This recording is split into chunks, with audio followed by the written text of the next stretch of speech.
दर्शकों, स्वागत है आपका विदिशा हलचल न्यूज में। मैं हूं कृष्णकांत सिंघारी। अब देखते हैं दिन भर की खास खबरें।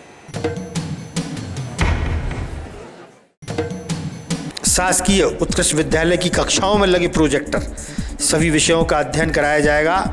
विद्यार्थियों को मिलेगा आधुनिक शिक्षा का लाभ।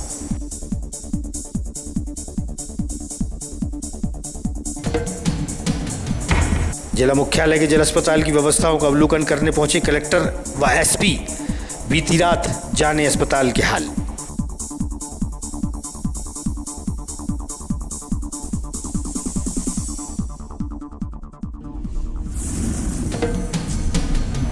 और 1 सितंबर को आएंगे केंद्रीय मंत्री। आगमन की तैयारी को लेकर हुई बैठक। कलेक्टर व एसपी सहित विधायक व पार्टीजन रहे मौजूद।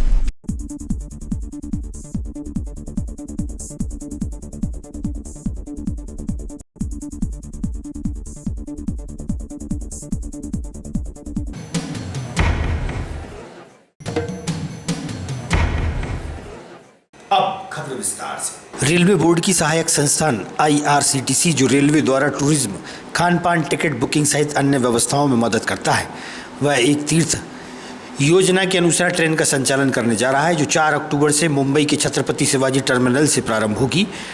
10 रात और 11 दिन के इस तीर्थ यात्रा के टूर में छत्रपति शिवाजी टर्मिनल, कल्याण, पुणे, दौड़, मनमाड़, भुसावल, खंडवा, इटारसी, भोपाल के बाद विदिशा को भी इसमें शामिल किया गया है।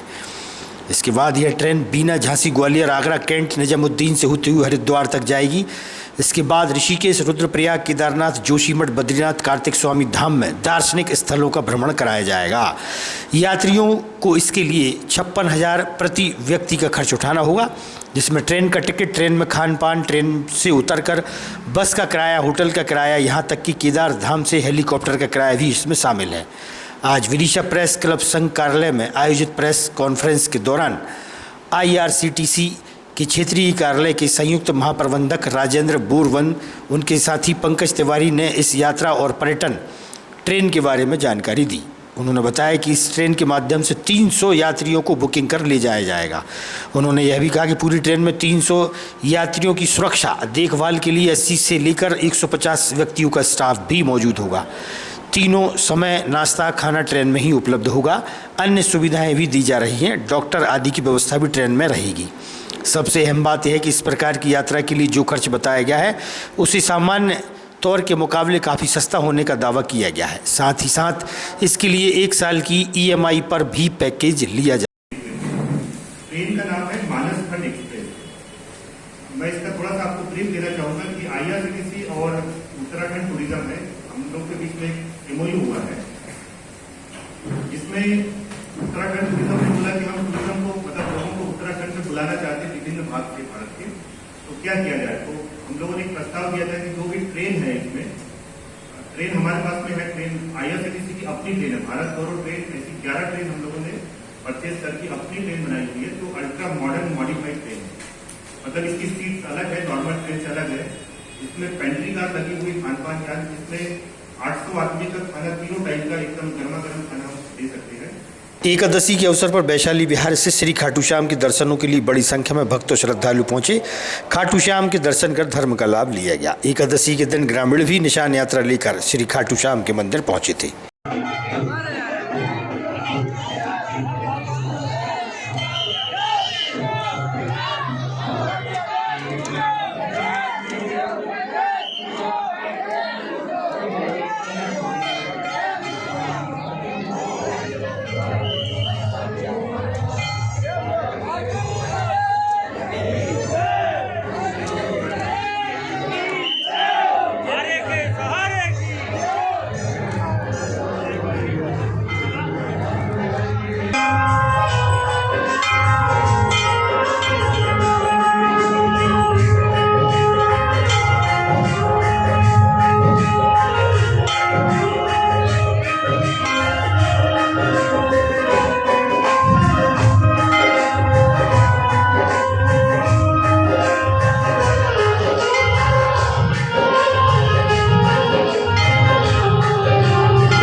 शासकीय उत्कृष्ट विद्यालय में सभी कक्षाओं में विद्यार्थियों के लिए आधुनिक शिक्षा प्रणाली के तहत नया नवाचार के साथ प्रोजेक्टर लगाए गए हैं।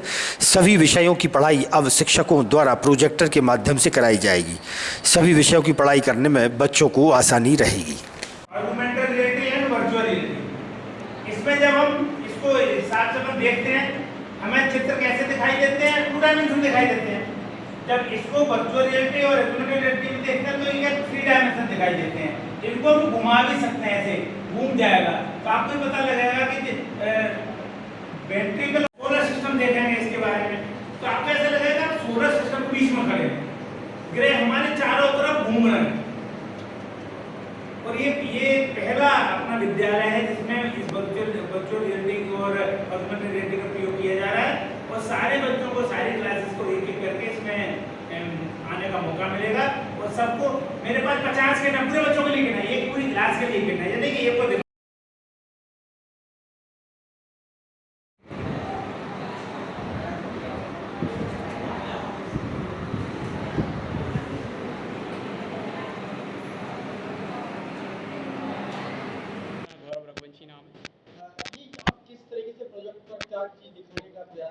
मैं बच्चों को 3D डायमेंशनल के थ्रू सोलर सिस्टम कैसे वर्क कर रहा है वो दिखाना चाह रहा हूँ। ये आप देख रहे हैं, जैसा कि आपके सामने दिख रहा होगा, ये 3D आपको सोलर सिस्टम दिख रहा है। सारे सन के चारों तरफ प्लानेट है ना, जो वो सराउंडेड कर रहे हैं ना, घूम रहे हैं। छात्रों को क्या बेनिफिट होगा? छात्रों को रियलिटी महसूस होगी कि हाँ वाकई में हम अभी तक तो सुनते आ रहे थे पर अभी इसमें जाके हम महसूस करेंगे कि हाँ ऐसा कुछ होता है। तो ये जिले में पहला स्कूल है? जिले में ये पहला स्कूल है और सभी सब्जेक्ट्स के हम टॉपिक वाइज यहाँ पे प्रोजेक्ट्स बना सकते हैं और बच्चों को अपनी 3D डायमेंशन के थ्रू दिखा सकते हैं। ओके। मेरा नाम आदित्य विश्वकर्मा है, मैं कक्षा 10th का छात्र हूँ। क्या करना चाहते हैं आप?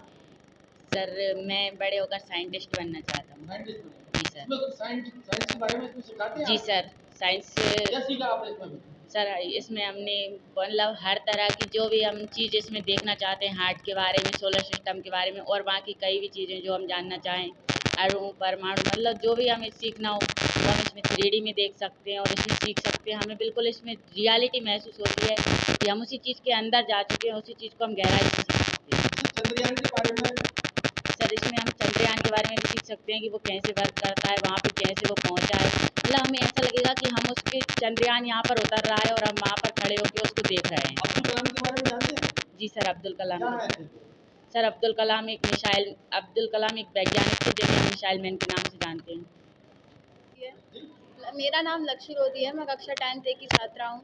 जी, कौन सी स्कूल पढ़ते हैं? मैं उत्कृष्ट विद्यालय विदिशा में पढ़ती अभी हूँ। कौन सा सब्जेक्ट है आपका? सर अभी तो 10th है मेरी। क्या सीख रही हैं आप? सर अभी आईटी में हम ये 3D डायमेंशन सीख रहे हैं। यहाँ पर हमको 3D की तरह बताया जाता है कि हार्ट कैसे काम करता है और उसको महसूस कर सकते हैं कि वह कैसे काम करता है। क्या बनना चाहती हैं? सर मैं मेजर बनना चाहती हूँ इंडियन आर्मी में। इंडियन आर्मी के बारे में दिखाते हैं यहाँ पर? यस सर, अगर कर सकें तो दिखाते हैं। सर यहाँ पर नया क्या प्रोजेक्ट लॉन्च किया गया है? किस तरीके से अपन किन विद्यार्थियों को किस तरीके से अपन उनको पढ़ाने का कार्य कर रहे हैं? ये विद्यालय उत्कृष्ट विद्यालय विदिशा है। यहाँ पर AR/VR नया प्रोजेक्ट शुरू किया गया है। इसमें बच्चों को ऑगमेंटेड रियलिटी और वर्चुअल रियलिटी के हिसाब से पढ़ाया जाएगा और ये सारे सब्जेक्ट्स के लिए है, बायोलॉजी के लिए है, मैथमेटिक्स के लिए है और सोशल साइंस के लिए है। और सारी हमें जैसे हार्ट का हमको पढ़ाना है तो हार्ट की 3 डायमेंशन स्ट्रक्चर्स इसमें आती हैं। हमारे पास 50 इसके किट हैं। 50 बच्चों को हम एक साथ रियलिटी का अनुभव करा सकते हैं, जिससे बच्चे वास्तव में सीख पाएंगे कि वास्तव में हार्ट कैसे काम करता है, सोलर सिस्टम कैसे काम करता है, ग्रह कैसे चक्कर लगाते हैं। उन्हें वास्तव में रियलिटी महसूस होगी कि हम उसी क्षेत्र में खड़े हैं जहाँ पर वो काम हो रहा है। जैसे कि अगर बात करें इतिहास की, अगर बच्चे हैं उनको जैसे उदयगिरी या लौंडी का पहाड़ दिखाना या पहाड़ी दिखाना तो ज़्यादातर वो नहीं, अब इसमें ये सुविधा उपलब्ध है कि हम वहाँ की वर्चुअल रियलिटी लेके आएँ और हम अपने अपलोड करें और बच्चों को वहाँ आराम से दिखा सकते हैं, उसके 3 डायमेंशन आराम से दिखा सकते हैं। तो ये सबके हित के लिए है और सारे सब्जेक्टों के हित के लिए, और बच्चों को रियलिटी फील करके वो बहुत जल्दी सीख सकते हैं। होम साइंस की बात करें हाँ, होम साइंस की अगर बात करें तो होम साइंस में अगर हमें कोई रेसिपी सिखानी है, हमें किसी फलों के बारे में बात करनी है, तो उसका भी हम उसको कर सकते हैं, सारे सब्जेक्ट के लिए। शुक्रवार की रात को कलेक्टर रोशन कुमार सिंह व एसपी दीपक कुमार शुक्ला द्वारा जिला मुख्यालय के जल अस्पताल की व्यवस्थाओं को औचक निरीक्षण किया गया। अस्पताल की व्यवस्थाएं चाक चौबंद रहें, अव्यवस्थाएं न हो, मरीजों का उचित और सही उपचार हो, इसी उद्देश्य को लेकर कलेक्टर व एसपी द्वारा दौरा किया गया था।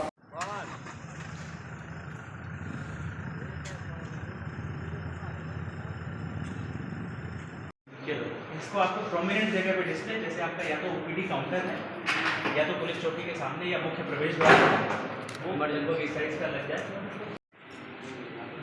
आप लगा रहे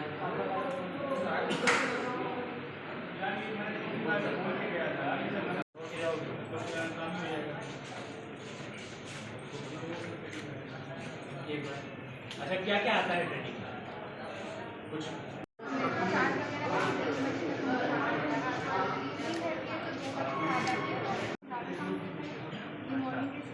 जो मिल रहा है उसका नाम नहीं है और जिसका नाम है वो मिल नहीं रहा है। ठीक है, ये यूनिक में हो गया। ये अच्छे लोग आ रहे हैं, ये देखिए ये भीड़ उसी की है।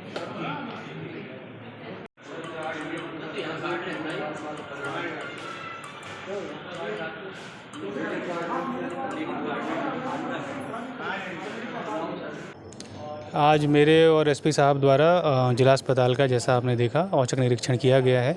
और ये निरीक्षण खासकर रात के समय जिला अस्पताल में जो हमारी सुरक्षा व्यवस्था है और जो यहाँ पे डॉक्टर्स, हमारे मेडिकल स्टाफ, पैरामेडिकल स्टाफ, खासकर जो फीमेल स्टाफ है, उनकी सुविधाओं की क्या व्यवस्था है, हमारे जो यहाँ पे लाइट्स हैं वो, सीसीटीवी कैमरास, टॉयलेट्स वगैरह, किसी तरह की कोई दिक्कत तो नहीं है, कोई डार्क एरिया तो नहीं है। इन ऑल जो यहाँ पे हमारे काम करने वाले लोग हैं, मेडिकल स्टाफ, पैरामेडिकल स्टाफ, उनको कार्य करने लायक यहाँ पे माहौल है कि नहीं है, किसी तरह की कोई दिक्कत तो नहीं है, इस संबंध में आज ये निरीक्षण किया गया है और जो भी उपयुक्त निर्देश हैं वो प्रदाय किए गए हैं। जैसा मैंने बताया आपको, कई पॉइंट्स हम लोगों ने ऑब्जर्व किए हैं। जैसे आप बता रहे हैं, सीसीटीवी कैमरेज कुछ बंद मिले हैं, उनका डिस्प्ले कायदे से होना चाहिए। जो इम्पॉर्टेंट टेलीफ़ोन नंबर्स हैं, मोबाइल नंबर्स हैं, वो डिस्प्ले होना चाहिए। कई जगहों पर हम लोगों ने सांकेतिक और इस तरह के इम्पोर्टेंट मोबाइल नंबर्स हैं वो लगाने की निर्देश दिए हैं। तो इस तरह की कई चीज़ें हैं जिस पे काम होना है अभी। देखिए, आज जिला कलेक्टर और मेरे द्वारा जो जिला अस्पताल परिसर है यहाँ पे आकस्मिक निरीक्षण आज रात्रि के समय किया गया है। इसमें मुख्य रूप से गार्ड्स की अवेलेबिलिटी, जो हमारे सारे प्रवेश पॉइंट हैं उनको कैसे हम लोग बेहतर कर सकते हैं, अनाधिकृत लोगों का अंदर प्रवेश ना हो, पार्किंग सुरक्षित रहें, जो अंदर के सभी अलग अलग स्पेशलाइज्ड वार्ड हैं, डॉक्टर्स के एरिया हैं, पैरामेडिकल स्टाफ के एरिया हैं, टॉयलेट एरिया हैं, वो कैसे सुरक्षित रहें। यहाँ पे हमारी एक पुलिस चौकी भी संचालित है, उसका कैसे बेहतर समन्वय हो डॉक्टर और अन्य स्टाफ के साथ। किस तरह से यहाँ पर हम संकेतक लगा सकते हैं, महत्वपूर्ण नंबरों की सूची डिस्प्ले कर सकते हैं, सीसीटीवी कैमरे सभी चालू हालत में हो, कहाँ पर उनका प्रॉपर डिस्प्ले हो ताकि तुरंत निगरानी हो सके। इन सभी विषयों पे आज बहुत सारे पॉइंट्स और सुझाव हमारे सामने आए हैं। बहुत सारे जो महिला स्टाफ थे, महिला नर्सिंग स्टाफ थे, उनसे भी बात की गई है, उनके भी सुझाव लिए गए हैं और ये सभी सुझाव अभी हम लोग आगे क्रियान्वयन में लेंगे। एक जो इसकी समिति भी शासन स्तर से बनाई गई है, उसकी जल्दी एक बैठक होगी और जो भी क्रियान्वयन योग्य बिंदु है उन सबको लिया जाएगा और प्रयास किया जाएगा कि बेहतर से बेहतर एक सुरक्षा का वातावरण तैयार किया जाए। और जैसे कि अभी हाल फिलहाल में कुछ घटनाएं देश के विभिन्न हिस्सों से संज्ञान में आई हैं, वो हमारे यहाँ कोई ऐसा घटित ना हो। केंद्रीय कृषि मंत्री शिवराज सिंह चौहान द्वारा 1 सितंबर को आने से पूर्व बैठक रखी गई। इस दौरान विधायक मुकेश टंडन, कलेक्टर व एसपी सहित भाजपा के जनप्रतिनिधि व विभागीय अधिकारी भी मौजूद रहे। वहीं पूर्व विदेश मंत्री स्वर्गीय सुषमा स्वराज की प्रतिमा का अनावरण भी होगा।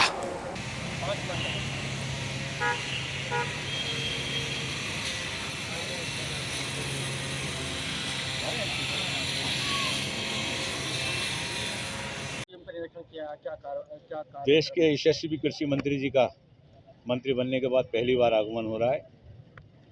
पूरा शहर उत्साहित है, सारे सामाजिक संगठन उनका स्वागत अभिनंदन करना चाहते हैं। नगर पालिका परिषद द्वारा भी उनका नागरिक अभिनंदन का कार्यक्रम आयोजित है। साथ में देश के यशस्वी प्रधानमंत्री श्रीमान नरेंद्र मोदी जी की जो महत्वपूर्ण जो योजना है लखपति दीदी, उनका भी कार्यक्रम यहाँ पर 4 बजे आयोजित होने वाला है।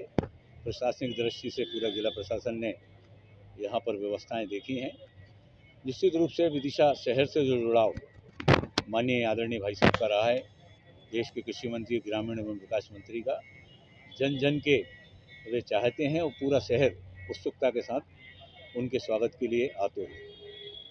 और टूरिज्म में आपने जो निरीक्षण किया है, क्या तैयारी चल रही है यहाँ पर? माननीय कृषि मंत्री जी यहाँ आ रहे हैं, एक कार्यक्रम है लखपति दीदी का, और पूर्व विदेश मंत्री सुषमा स्वराज जी की मूर्ति का अनावरण है और उनका नागरिक अभिनंदन भी रखा गया है विदिशा नगर पालिका और पूरी विधानसभा की तरफ से, क्योंकि वो पहली बार मंत्री बनने के बाद पहली बार विदिशा पधार रहे हैं। इसलिए सब विदिशा वासियों की तरफ से जो है उनका एक नागरिक अभिनंदन भी यहाँ पे किया जा रहा है। उसकी सब हम इंतजाम देखने के लिए यहाँ पे आए। केंद्रीय कृषि मंत्री व विदिशा लोकसभा संसदीय क्षेत्र से सांसद शिवराज सिंह चौहान 1 सितंबर को विदिशा आ रहे हैं। शहर की सड़कों पर यातायात व्यवस्था बनाने के उद्देश्य से सिविल लाइन क्षेत्र में रोड किनारे पर रखी पान ठेले व गुमटियों को नगर पालिका द्वारा हटाया गया।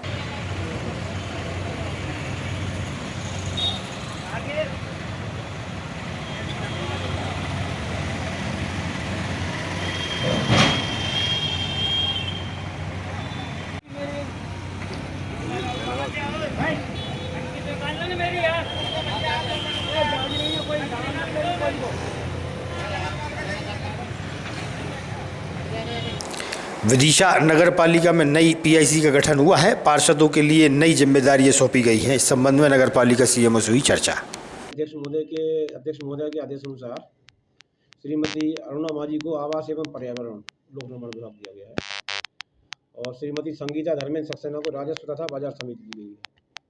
श्रीमती रोशनी सूरज किरार जी को शिक्षा, महिला एवं बाल कल्याण समिति का प्रभार दिया गया है। श्री कपिल साहू खाद्य एवं नागरिक आपूर्ति पुनर्वास एवं नियोजन समिति, श्रीमती सोनल कौशल अग्रवाल स्वास्थ्य तथा अस्पताल समिति, श्रीमती कंचन तीरथ प्रताप सिंह जी दरबार जलकार समिति, श्री लीलाधर लोधी विधि सामान्य एवं सामान्य नियोजन समिति। क्या इनके बनाए जाने से नगर पालिका में कुछ कार्यों में गति प्रदान होगी, मिलेगी क्या? बिल्कुल आएगी, गति क्यों नहीं आएगी। उनके जो दिशा निर्देश रहेंगे, पीआईसी का जो अधिकार क्षेत्र है, जो दिशा निर्देश देंगे उनके अनुसार काम। आज की खबरों को देते ही पर विराम। आगामी खबरों के लिए आप देखते रहिएगा विदिशा न्यूज़। रहिए अपडेट। नमस्कार।